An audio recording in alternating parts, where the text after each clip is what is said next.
ரதிய அடுப்படியில் இது வந்து தேங்காய் அக்கா வந்து அரைச்சி நம்ம ஆப்பத்துக்கு தேங்காய் அரைச்சி பால் எடுத்துகிட்டு அதை வந்து அக்கா அப்படியே ட்ரை ஆக்குறதுக்காக அந்த தட்டில் போட்டு வச்சுருக்கிறேன்.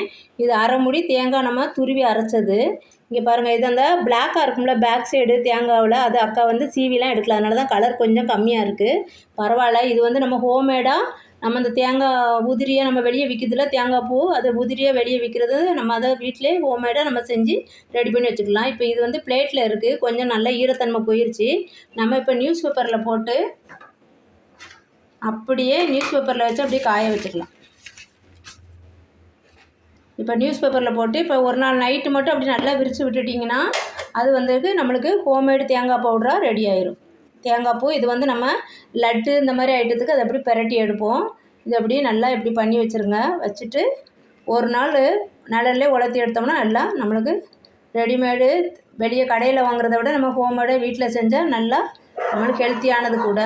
இதேமாரி செஞ்சு பாருங்கள். செஞ்சு இது நாளைக்கு வந்து அக்கா ட்ரை ஆனதுக்கப்புறம் காமிக்கிறேன். அக்கா ஒரு நாள் நைட்டு மட்டும் நிழல்லே நியூஸ் பேப்பரில் வச்சுட்டேன்ப்பா டேபிள் மேலே. இது அடுத்த நாள் எப்படி காஞ்சிருக்கு பாருங்கள். நல்லா இன்றைக்கி மார்னிங் எடுக்கும்போது நல்லா உதிரி ஆயிடுச்சு. இது வந்து நம்ம ஒரு பால் தான் எடுத்திருக்கேன். அக்கா வந்து ஆப்பத்துக்கு தேங்காய் பால் எடுக்கும்போது ஒரு தடவை எடுத்ததில் போட்டதுனால கொஞ்சம் ஸ்வீட் தன்மையும் இருக்கும்.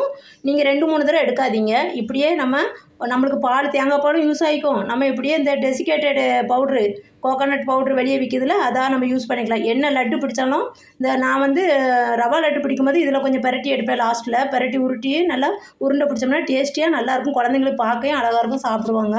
இந்த மாதிரி செஞ்சு வீட்டில் ஒரு கண்டெய்னரில் போட்டு ஃப்ரிட்ஜில் வச்சுருவேன். நீங்கள் வெளியே வச்சு கூட யூஸ் பண்ணலாம். இது இன்றைக்கி அக்கா கொஞ்சமாக தான் இருக்குது. அரை முடி தேங்காயில் பால் எடுத்ததுனால 2 பேருக்கு தான் ஆப்பத்துக்கு அக்கா பால் எடுத்தேன். அதனால் ஒரு தடவை எடுத்தனால இது கொஞ்சம் ஸ்வீட்னஸ் தன்மையோடு இருக்கும். அப்புறம் என்னென்னா அக்கா வந்து ஏன் கொஞ்சம் கலர் கம்மியாக தருது அப்படின்னா அக்கா அந்த பிளாக்கு பின்னாடி உள்ளதெல்லாம் சீவி எடுக்கலை. அதை சீவி எடுத்திங்கன்னா இன்னும் கொஞ்சம் நல்லா ப்யூராக உங்களுக்கு ஒயிட் கிடைக்கும். அவ்வளோதான். நல்லா உதிரியாக இருக்குது பாருங்கள்.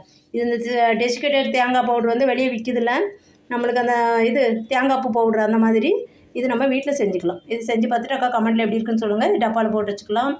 இது ரொம்ப ஈஸியாகவும் நம்ம ஒரு தடவை அந்த தேங்காய் பாலும் யூஸ் பண்ணிடுறோம். டெசிகேட் நம்மளுக்கு தேங்காய் பவுடரும் கிடச்சிருது. வெளியே விற்கிற அந்த கோகோனட் பவுடரும் நம்மளுக்கு கிடச்சிரும். தேங்க்யூ. இது செஞ்சு பார்த்துட்டு அக்கா கமெண்ட் எப்படி இருக்குன்னு சொல்லுங்கள். ரதியா அடுப்படிக்கு சப்ஸ்கிரைப் பண்ணுங்கள். தேங்க்யூ.